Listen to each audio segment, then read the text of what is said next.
Hi, welcome to my YouTube channel code2cash.in.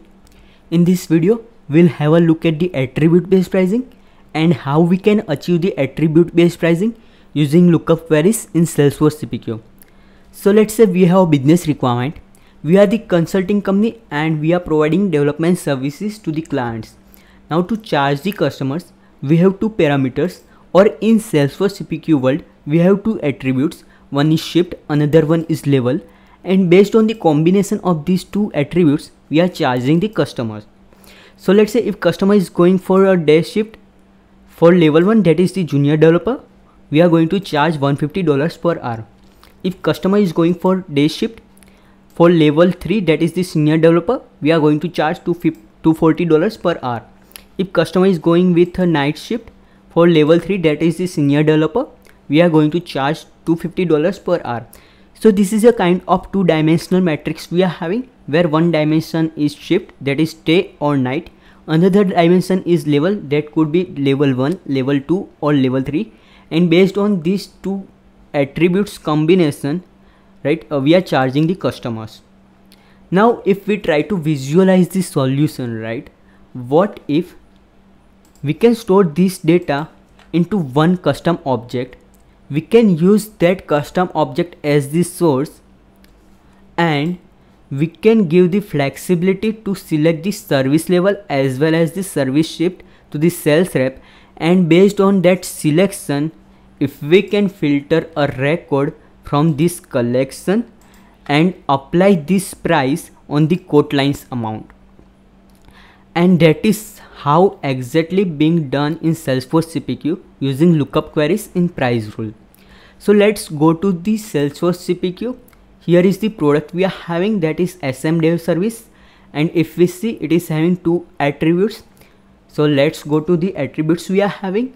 One attribute is service level and another one is the shift, right? And to store this data, we have a custom object, that is price matrix entry. We have stored all this data into this object, where we are saying if customer is going for a day shift for level 1, we are going to charge $150 per hour. If customer is going for day shift for level 3, we are going to charge $240 per hour, right? So this is the source object we are having. Now if we go to the price rule we are having, there we are saying to Salesforce CPQ, please use this particular object, that is price matrix entry, as the source object, that is the lookup object we are having, and please use these two queries to filter out the record, and please apply this action. So let's go to these queries we are having, lookup queries, right?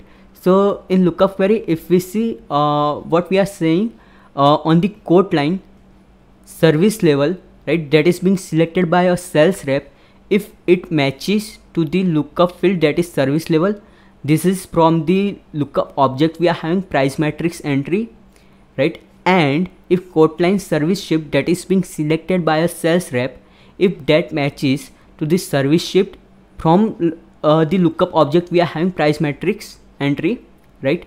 If both these conditions are true, right, then apply this action. And if we can go to the action now, right, there we are saying please use target object as the quote line and target field as the list price, and please override this list price with this lookup field, source lookup field, that is amount from the price matrix entry, right? So let's say if customer is going for day shift for level 2, we are going to apply $200 on the quote lines list price, right? And that's what we are doing in the price action.